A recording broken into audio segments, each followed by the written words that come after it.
Hello, this is Marcus here from EV Journey, and I want to change my Volkswagen ID3 that I've had for over 2 years to a different EV. Now, why is this? Now, this isn't because the software is bad in the Volkswagen ID3. I actually think the software is very good. I actually love the car, and for me, I would be happy keeping the car. It's a brilliant car. So, as some of you may know, I live near Lisbon and I've got a flat in the Algarve, which is 283 kilometers away. And in the summer, we were basically going to the Algarve every weekend. And it is basically a motorway trip, so it's almost 283 kilometers all on the motorway. The problem was at each service station, there's only 2 or 3 chargers. Now, we normally only need to charge for 15 minutes or less, but we have to charge to get to our flat. Now, we go at 120 kilometers an hour. That's 75 miles per hour. I could go slower, 100 kilometers an hour, and get to my flat and not charge, but I don't like to go at 100 kilometers an hour on the motorway. So what's the problem? The problem is the number of electric vehicles in Portugal has increased a lot. That's not actually a problem. That's actually a good thing. But the problem is sometimes we had to queue for the chargers. So we'd have to queue, I think maximum was around 20 to 25 minutes. If you queue for 20 minutes, then you have to wait 15 minutes to charge. What does that mean? That means it takes 35 minutes. Now, for me, this wasn't a problem, but for my wife, it was a problem, and especially on the way home from the Algarve back home, because it'd be Sunday night and my daughter would have to go to school in the morning. And as you can see, it's not a perfect situation. Now, the range and efficiency of my ID3 is quite good, but it's just not good enough. And my wife said she'd really like us to get an EV that can drive directly to our flat in the Algarve without needing to charge. What we actually need then is an EV with about 25 more kilometers of motorway range. Another point is my wife doesn't feel happy about going on long distance trips in the ID3. For example, we want to travel to France this year and we want to go more into Spain. The Spanish network has improved a lot. I did a trip to Madrid. You can watch the video, and the charging network that was last year was okay. I got there, no problems. But now there's so many more chargers between Lisbon and Madrid, and the Spanish network really is getting better. But still, my wife doesn't feel like she'd be comfortable doing it in our ID3. I would. I don't think there'd be any problems at all. But as we all know, happy wife, happy life. I want an efficient EV that doesn't cost too much on electric. I want one with 25 kilometers more of motorway range, and I want perhaps a quicker charging speed than my current ID3, although my current ID3 is pretty good at charging. Any other things I'm going to look for when choosing this EV? Yes, ideally I would like rear wheel drive. I don't want to go back to a car with forward wheel drive. I love rear wheel drive. I also want a panoramic roof and ideally fabric seats, because I'm not keen on plastic or real leather seats, especially in a hot country like Portugal.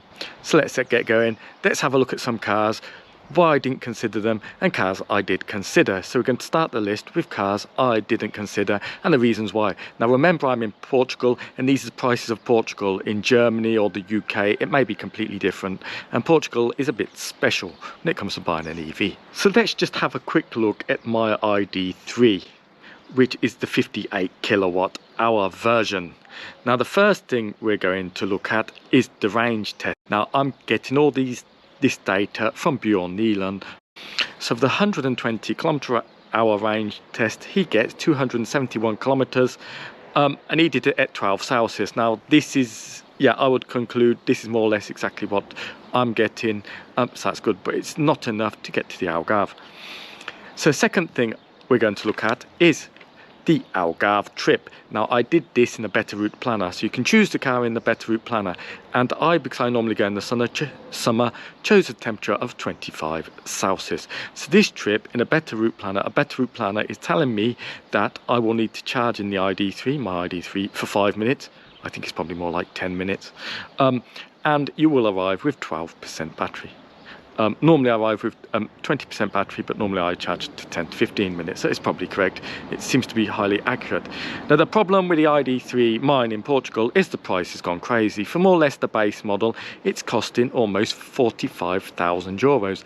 Now remember, just over 2 years ago, I paid just over 38,000 euros for my ID3. So prices are terrible. I did go to the Volkswagen dealership the other day, and if you want to buy an ID3 today in Portugal, the same as mine, you're going to have to wait at least 12 months if you order today. So that may be a problem with some people. Now, charging speed is pretty good.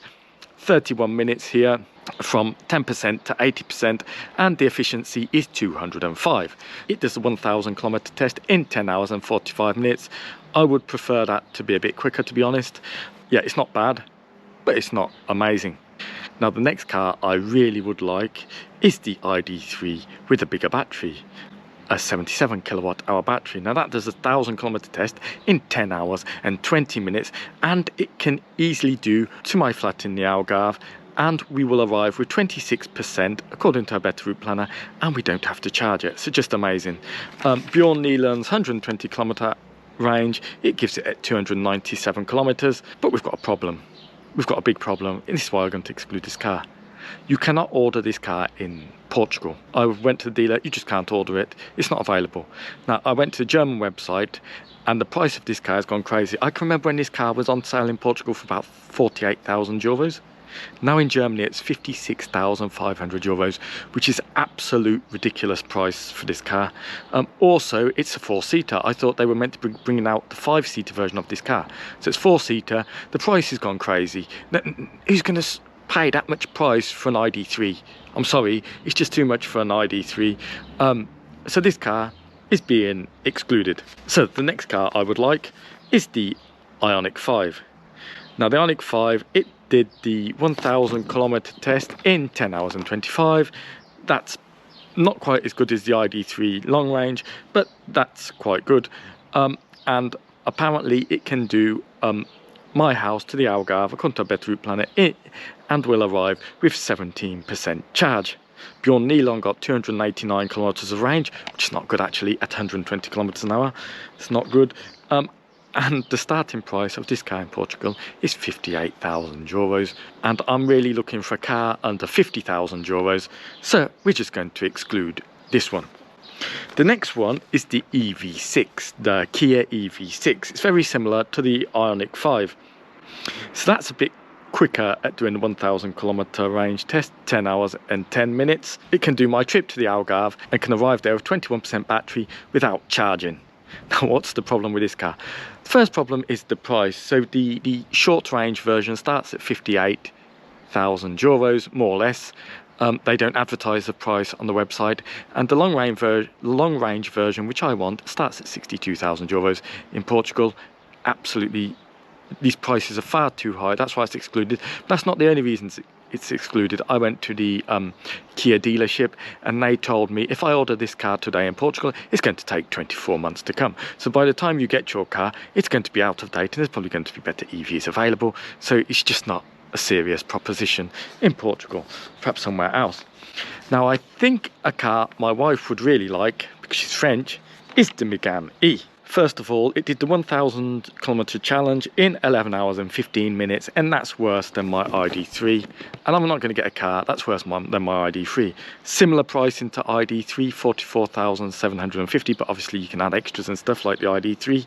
According to Bjorn Nieland, 274 kilometers range.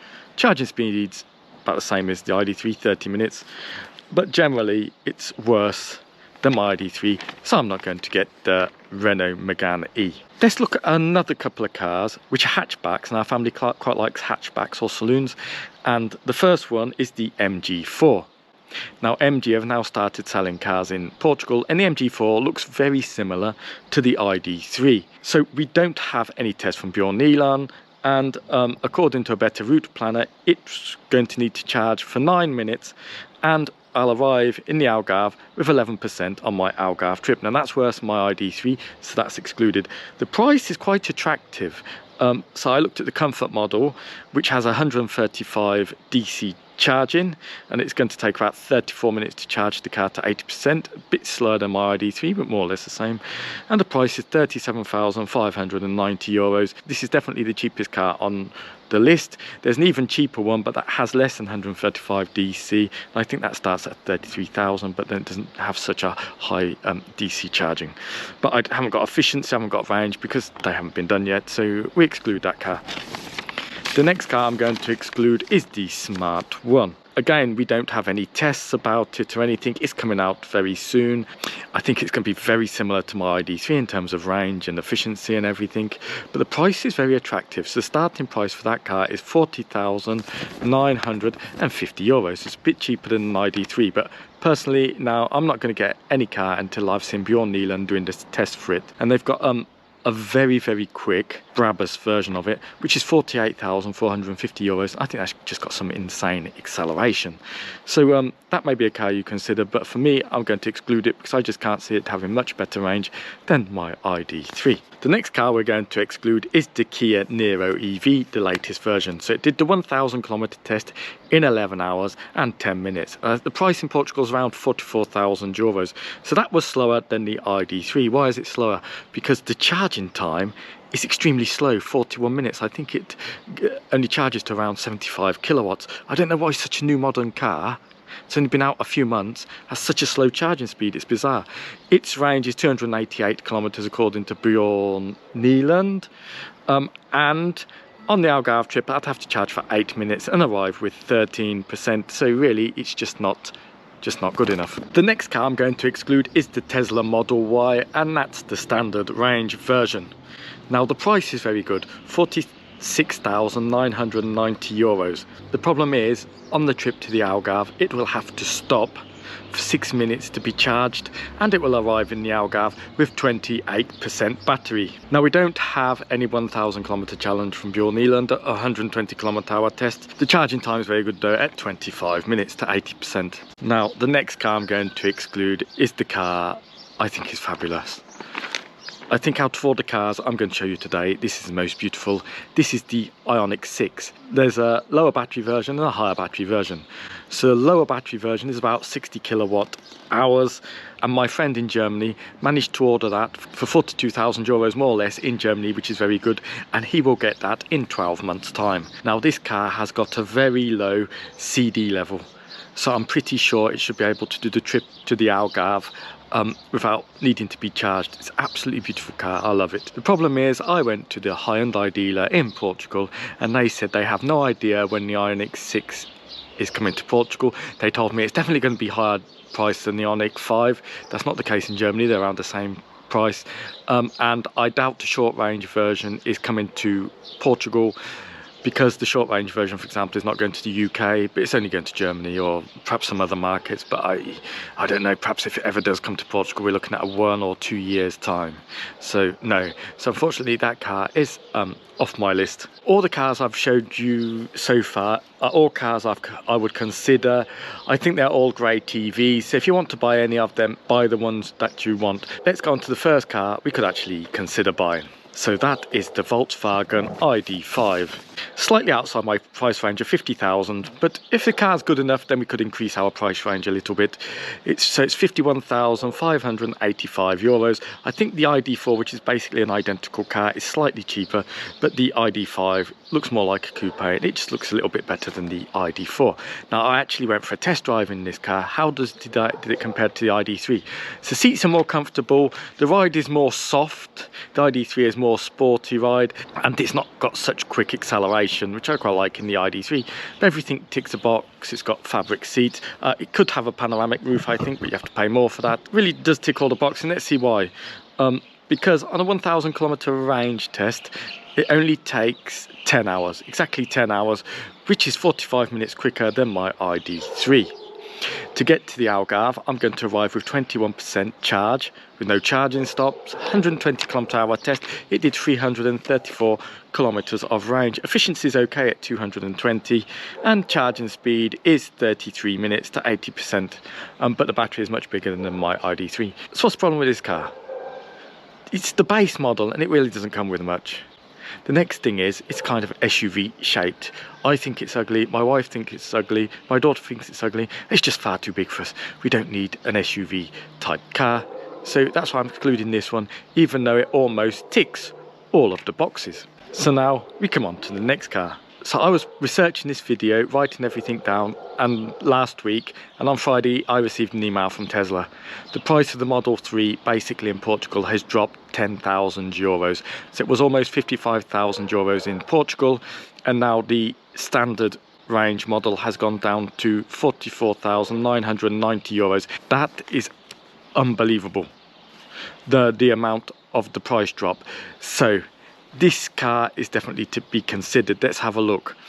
So 1,000 kilometers is 9 hours and 55. That's the best out of any car we've seen here so far. It can go to the Algarve and arrive with 11%, which is 20% would be a bit better for us, but 11% is good. 120 kilometer hour range by Bjorn Neelan is 300 kilometers exactly, and the efficiency is amazing at 166 watt hours per kilometer. That's even better efficiency than my ID3, and by far the best efficiency out of all the cars I've shown today. Was having low efficiency good, because you will spend much less money on electricity. Where doesn't it tick the box? It doesn't tick the box in that it's got black or white plastic seats. I don't like black or white plastic seats. Where does it tick the boxes? Well, it's rear wheel drive, it's got a panoramic roof, the charging speed is amazing, 25 minutes to 80%. And there's another thing, for the standard range version, it's got LFP batteries, and Tesla recommend yours charge them to 100%, whereas my ID3 and all the other cars I've shown you here today, they don't have LFP batteries, so you should only charge them to 80%. So bit of a game changer for me, that is. The car comes with absolutely everything, really. Is there something better than this Tesla? Well, let's have a look, shall we? Let's go to the Tesla Model 3 long range. Now this one definitely does tick all the boxes apart from price. So it's €8,000 more expensive at €52,990.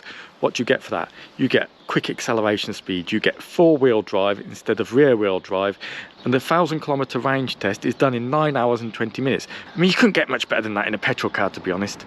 So that's 35 minutes quicker than the standard range model. It can get to the Algarve with 30% charge. Its range at 120 kilometers an hour is a massive 422 kilometers. So it's been decided, we're getting the Tesla Model 3. Which Tesla Model 3 are we getting? I'm not sure. I'm going to do another video about that, because there's pros and cons in both of them. Now it is €8,000 more expensive, the long range one, and what you get? Well, basically everything's the same apart from four-wheel drive, and you get a better sound system in the long range Model 3, and you get mats which you don't get in the other ones. For €8,000 I think you're getting your money's worth. I can't complain at that. We need to make a decision. What else is good about Tesla specifically for us on our Algarve trip? They've installed big supercharger just off the motorway near a house in the Algarve, where they've got an IKEA, they've got a huge shopping centre, and they've even got an outlet centre. It's absolutely ginormous, this place. It's just off the motorway. So this is a bit of a game changer as well, having this supercharger here. Most of the superchargers in Portugal not in a good position because they're a bit further away from the motorway, but this one isn't exactly the position we'd want it to be in. We all like look at the Model 3, it's a saloon, it looks good. My wife absolutely wants a Tesla, my daughter absolutely wants a Tesla. I'm a bit more but there's just nothing else out there. There's just no competition. For that price, where can I get a car now that's got that efficiency in that range? There's just nothing out there. You just can't get hold of them in Portugal. So I did test drive long range Model 3 about 2.5 years ago. I wasn't keen on the software. I didn't like the seats because they got very hot. I thought the air conditioning was rubbish, and where your pedals are, there's like a dip, and I wasn't too keen on that. We're going to buy the Model 3. We don't know which one yet. Keep tuned if you want to find out. Tell me if there's a car I've missed. Tell me why the Model 3 might not be good for me, or why it is good for me. And yeah, it'd be great. I love the comments. Always try to reply to all the comments. Thank you again, and thank you for watching. Bye.